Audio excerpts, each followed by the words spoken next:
ay may dala po dito. 5 kilong bigas sa cash. Yan po.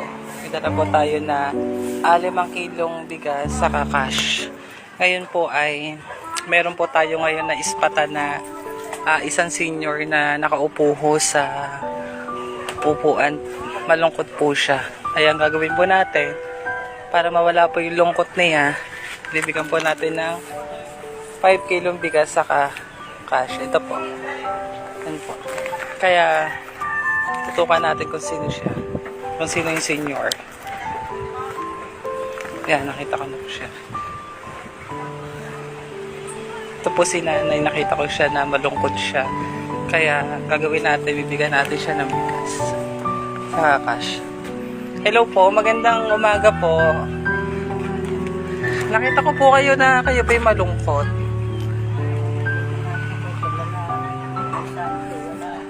Tulala po kayo tapos may isa yung ay wala. Ano pong pangalan nyo? Si Nanay Violeta, Ipiliado po. Si Nanay Violeta de Villa. Bali, nanay, ano pong trabaho niyo po ngayon? Ilang taon na po kayo? 77 po. Nakita ko po kayo tulala. Dito ho, sa daan na to. Tulala po kayo. Tulala po kayo. Nakita ko po kayo, naispatan ko po kayo na tulala po kayo. Parang malalim po yung iniisip niyo.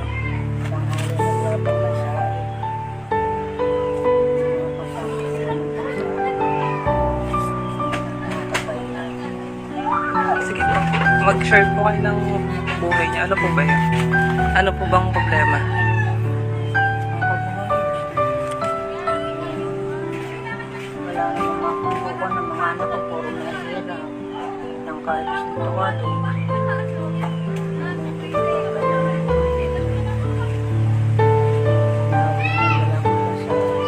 Kumain na ho kayo.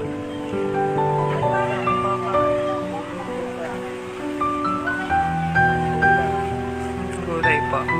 Ang ulam niyo pa yung gulay. Tapos po, kayo po ay naispatan po namin ngayon. Nakita namin kayo dito ngayon sa daan na parang malalim na malalim yung iniisip niyo.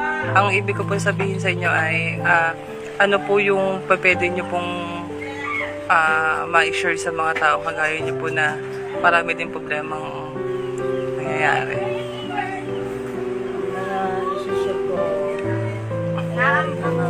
Opo. Makakita ng aming kapuhay araw-araw. Hindi naman kami niingay. Nangangapamangkin naman ako. Mga apo, makakapagbigay naman sa akin. Opo. Kaya, mga pinsan, hindi sa namin, niluto ko naman ako sa Ibig sabihin po, may kasama po kayo sa bahay na isa. kayo lang dalawa sa bahay. Tapos po, kumikita kayo ng kahit kaunti lang, tapos naibibili niyo din po ng pagkain, bigas, gano'n.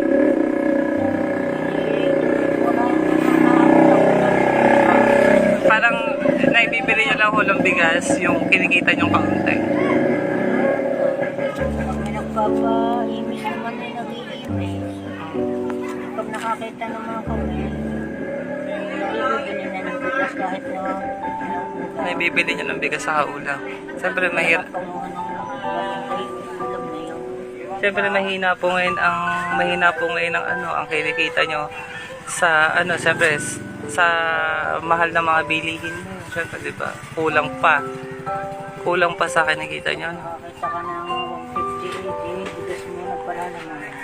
Kaya naispatan ko po kayo na tulala. Sabi ko, malalim yata yung iniisip nyo. Kaya ngayon, para naman maging masaya yung inyong araw ngayon at gumanda yung araw nyo, maghahandog po kami sa inyo ng 5 kilong bigas. Ito po. Naghandog po tayo ng 5 kilong bigas kinani kasi nakita po natin siya dito sa may daan na tulala po siya. Kayo, napakalaking bagay, napakalaking tulong na po yung ibinigay namin sa kanya sa pamamaraan po na ginawa namin sa kanya ay napatanggal namin yung kanyang stress na nararamdaman. Ilang araw niyo pong kakainin yung 5 kilong bigas? Ilan po? 1 linggo po. Ibig sabihin, sa kalating kilo, 1 araw niyo lang. Tama ba? Pinagkakasya niyo lang. Tapos po yung, ano po yun? Punan. Bali, nanay, yung kayo po ini-interview namin ngayon, hindi nyo po ini-expect na bigyan namin kayo ng 5 kilong bigas. Hindi nyo aakalain na mabibigyan namin kayo. Tama ba?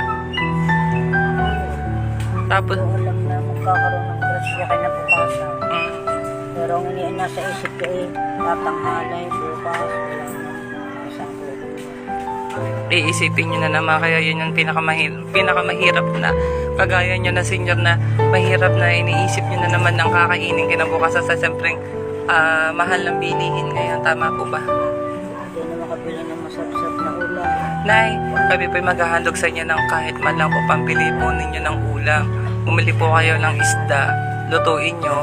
Yung isda naman po na bibili ninyo ay pwede pa pambukas. Ito po'y kaunting halaga lang na ipagkakalob natin sa inyong cash. Ito po yun na maibili man lang nyo ng isda pang ulam nyo. No? Naluluha si nanay. Para kasi naluluha din po. Naluluha kayo, no?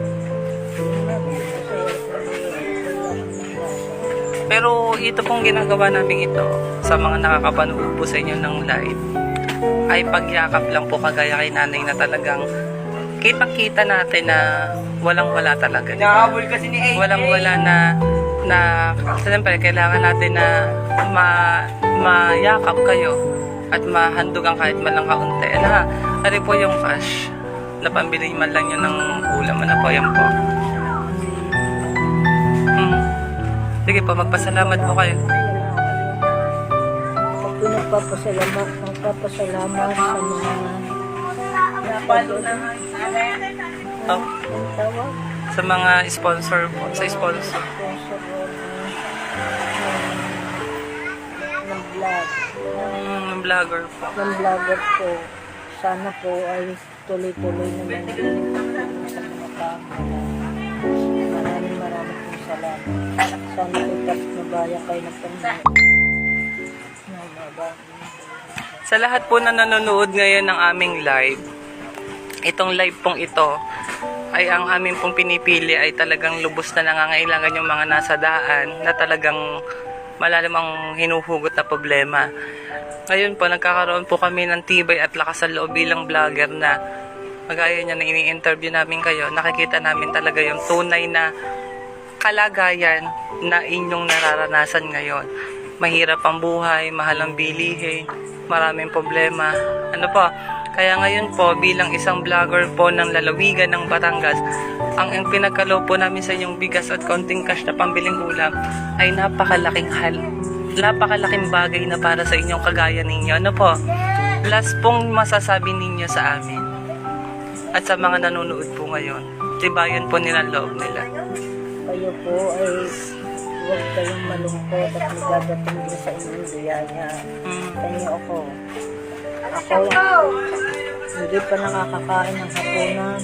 Iniisip ko, bukas wala kami kakainin na naman. Iisipin, dami awa na hindi dumating na grasya. Isa na ano mautik-utik na Yan po, si nanay. Yan po kasi kayo po ay sobrang depressed na dumaan kami dyan, sinilip kita nanay, nakita ka na malalim yung iniisip mo. Siyempre, nilapitan kita para mahandugan kita. Kami po ay hindi pa lang po dito natatapos yung pagbibigay namin sa inyo. May susunod pa po tayong batch para po matulungan namin kayo. Maraming salamat po nanay sa inyong lahat at kayo po ay kahit pa paanong konting minuto ay kayo po ay amin pong na-interview. Maraming salamat po. Yan po si nanay.